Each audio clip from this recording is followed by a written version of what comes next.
Hello? Hello. Testing audio here. Welcome back, everybody. This is for my U.S. History 1 students.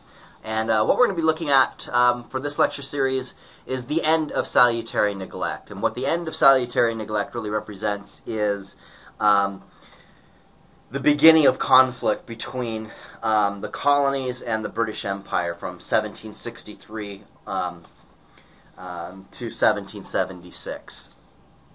So the overarching essay question discussed the background leading to the and the results of the new British imperial policy after 1763. In the discussion, show how colonial unification was a byproduct of the end of salutary neglect, and give an example of the new policies by discussing either the Grenville Acts of 1764 or the Stamp Act of 1765. So to begin with concept 1, we're just going to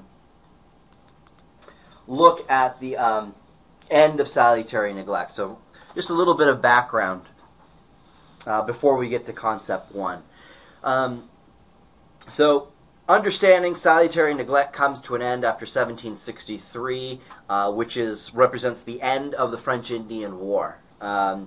And from that, we'll talk more about that later. From the end of 1763, we get numerous laws and taxes passed in this time period, 1763 to 1776.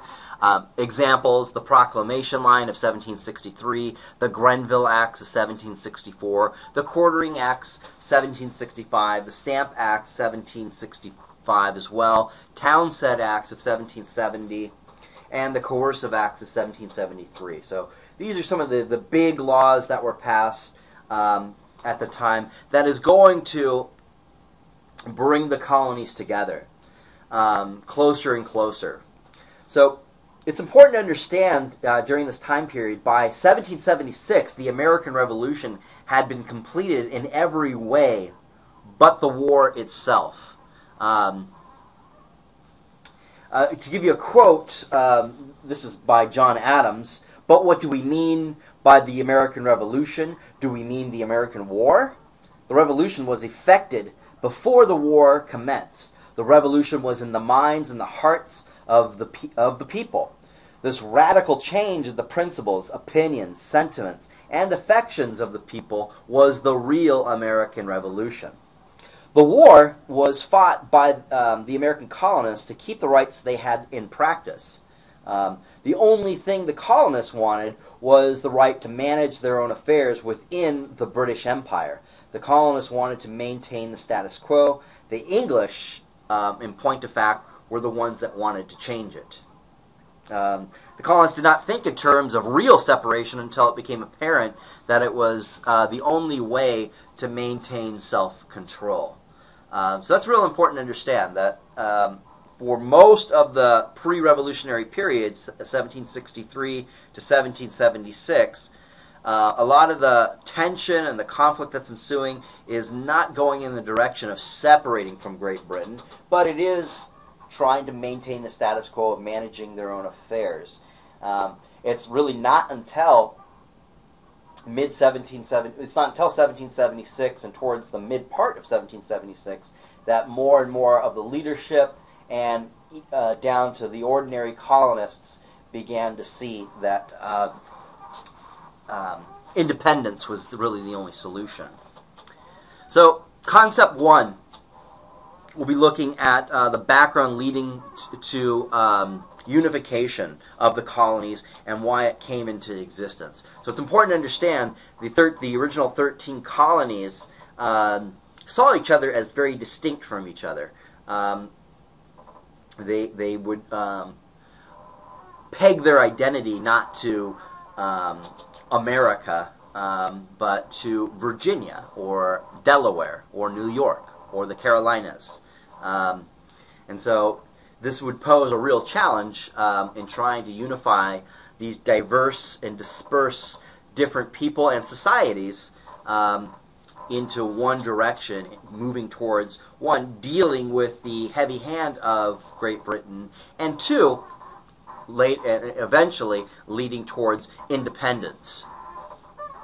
So, unification came about as a result of the salutary neglect coming to an end in 1763.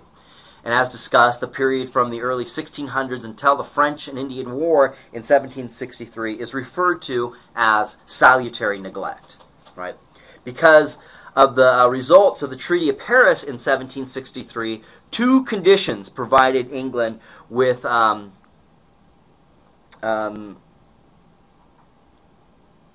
motivation to bring an end to salutary neglect. First, the treaty broke the balance of power in Europe and in the New World and made England the most powerful and prosperous nation in the world, a genuine superpower.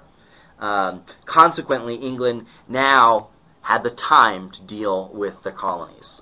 Right? So now that they're a superpower, they're not having to deal with French consistently annoying their vie for further and further colonies and power.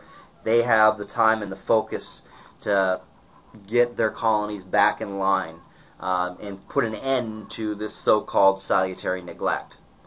Included in her new empire were all of Canada, the eastern Mississippi Valley, parts of India, and other miscellaneous positions. The second part of ending salutary neglect, the French-Indian War, as well as the treaty, also created a financial need for England and resulted in direct change in her American colonial policy. The national debt of England in 1764 was almost 130 million pounds, double what it had been in 1754. And the new acquisitions in two hemispheres greatly increased administrative expenses. As previously mentioned, the annual cost of maintaining the civil and military establishments in America alone had risen from some 70,000 pounds in 1754 to almost 350,000 pounds in 1764. So we're talking almost 3 times or 5 times the amount in less than in nearly just about 10 years. As previously mentioned, the annual costs of the idea of relieving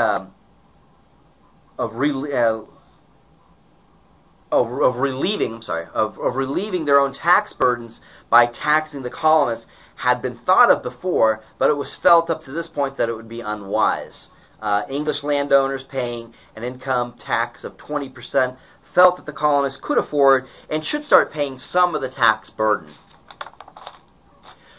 But the Americans, British Americans, insisted that they were already carrying their full share and contributing directly and indirectly to the maintenance of the imperial government up to the limit of their capacity.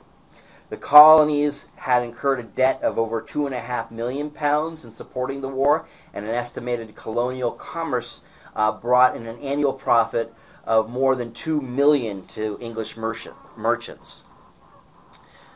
This did not count the port duties collected by English governments on American trade. Right? So they feel like they're already doing enough, and there's also the problem of there's no representation as well. Right? The colonists will just have to abide by these new laws without having a say in increased tax in these supposed increased taxes. Well, that's the background and concept 1 of this lecture series. We'll come back with concept 2, discussing the new British imperial policy. Let me know if you have any questions. I'll talk with you guys later.